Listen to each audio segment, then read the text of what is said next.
दोस्तों, गबन के बाद पत्रावलियां हुई गायब। लाखों का भवन कौन बना रहा है? हफ्ते भर में 2 मुकदमे हुए दर्ज। मामला आपको बताना चाहेंगे पीलीबंगा पंचायत समिति का है। वहां पर फर्जी बिल उठाने और भवन का निर्माण बिना कोई एस्टीमेट, बिना कोई निविदा, बिना किसी कागजी खानापूर्ति के बनाया जा रहा था। जब शिकायत हुई तो एसडीएम पीलीबंगा ने जांच की, फिर सीओ जिला परिषद हनुमानगढ़ के द्वारा जांच की गई है। सोशल मीडिया के अंदर भी यह बातें चली और फर्जी यात्रा बिल उठाने का मामला सोशल मीडिया के जरिए ही एसडीएम पीलीबंगा को जब पता लगा तो उन्होंने जांच की। जांच में सही पाया गया।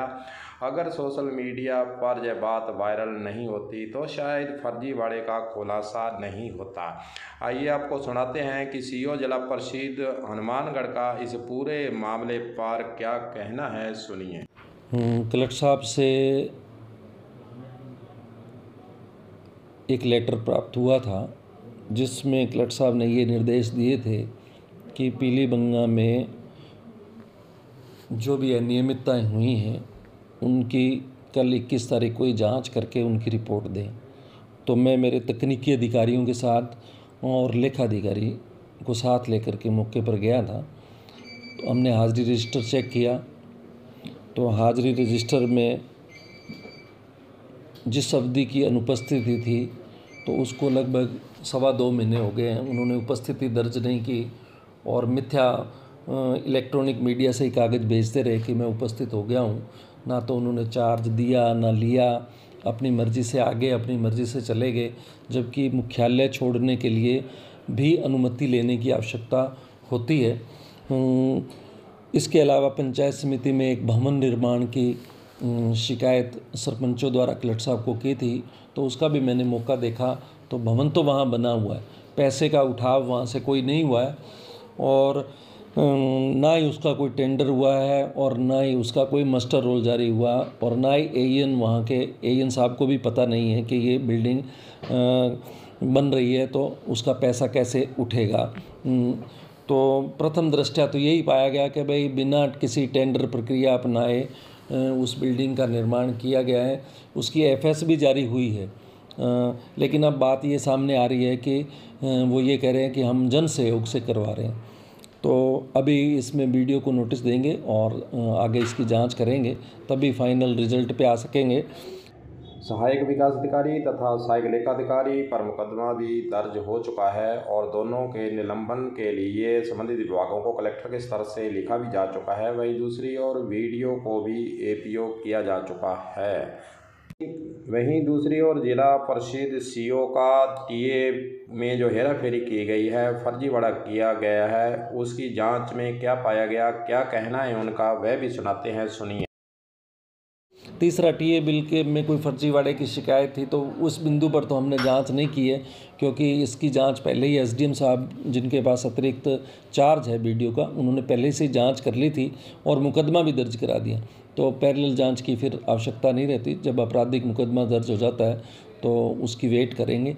तो ये 3 बिंदु थे जिनमें मैंने जाके मौका देखा, जांच की। जो टीए बिल की बात सामने आई है, जांच हुई उसके बाद उन्होंने कब्जे में नहीं लिए जांच अधिकारी ने, अब वो गायब होने की मीडिया में खबरें आई, उस पर क्या है सर? कब्जे में लेने का तो कोई मुझे नहीं लगता कि कोई कारण होगा, क्योंकि ऑफिस के ही बिल थे और ऑफिस के स्टाफ से ये अपेक्षा की जाती है कि वो जो भी अधिकारी कर्मचारी हैं वो सारी पत्रावलियों को संधारित करके रखे। कोई प्राइवेट आदमी तो था नहीं, अगर कोई प्राइवेट आदमी होता तो उससे कब्जे में लिए जाते। अब सरकारी आदमी से तो ये अपेक्षा नहीं की जाती, उनके ऊपर तो आचरण नियम लागू होते हैं, राजस्थान सेवा नियम लागू होते हैं, तो उनका दायित्व है उनको रखना संभाल के। जांच अधिकारी एसडीएम अकेला सारी फाइलें अपने पास थोड़ी रखेगा। पंचायत समिति में बन रही बिल्डिंग का किसी को कुछ भी पता नहीं, निविदा हुई कि नहीं हुई, इस पर क्या कहना है वह भी आपको सुनाते हैं, सुनिए। पहले कोई बात सामने नहीं आई, हालांकि इस स्टाफ क्वार्टर्स की वित्तीय स्वीकृति जारी हुई है, लेकिन पंचायत समिति 7 हैं और ज़िले में कहाँ पे कौन सा निर्माण कार्य कब प्रारंभ हुआ है, ऐसा एक एक कार्य को व्यक्तिगत रूप से ध्यान रखा जाना संभव नहीं होता। इसकी प्रगति रिपोर्ट आती है, कोई हज़ारों काम चलते हैं, प्रगति रिपोर्ट आती है, वो हम रिकॉर्ड संधारित उसका करते हैं। लेकिन ये उम्मीद नहीं की जा सकती थी कि उसने टेंडर किया होगा या नहीं किया होगा। एक एक पत्रावली की जांच नहीं की जा सकती। कोई शिकायत आती है तब जांच करते हैं, तब पाया कि वास्तव में छत लगी हुई है, प्लास्टर किया हुआ है, लेकिन हमें टेंडर डॉक्यूमेंट नहीं मिला। हो सकता है वीडियो ने किया हो और स्टाफ नहीं बता पाया हो, तो वीडियो को सुनने के बाद ही इस निर्णय पे पहुंचेंगे कि वास्तव में अनियमितता हुई है या नहीं हुई। विकास अधिकारी को सुना जाएगा, वो जब रिकॉर्ड पेश कर देंगे कि टेंडर हुआ है या नहीं हुआ, उसके बाद ही गुनावगुन के आधार पर निर्णय लिया जाएगा। अभी तो मैं ये कह सकता हूँ कि प्रारंभिक तौर पे कि पंचायत समिति में किसी भी स्टाफ को जानकारी नहीं होना इस बात की कि निर्माण शाखा में डीलिंग लिपिक भी है, एएन भी है, अगर उनको जानकारी नहीं है तो प्रथम दृष्टया तो ये अनियमितता लगती है, लेकिन संबंधित पक्ष को सुनने के बाद ही इसका निर्णय कर पाएंगे। पीढ़ीबंगा पंचायत समिति में बिना अनुमति के जो बन रहे था भवन, उसका मामला उजागर होने के बाद जांच करने पहुंची टीम भी हैरान थी कि आखिर बिना अनुमति व निविदा के लाखों रुपए खर्च कौन और किस मद से कर रहा है। वहीं जिला परिषद सीईओ अशोक सीजा ने यही कहा है कि जांच की गई है और पूरे रिकॉर्ड को तलब किया गया है, वीडियो का भी स्पष्टीकरण मांगा गया है, उसके जवाब आने के बाद ही पूरी तय तक जाया जाएगा।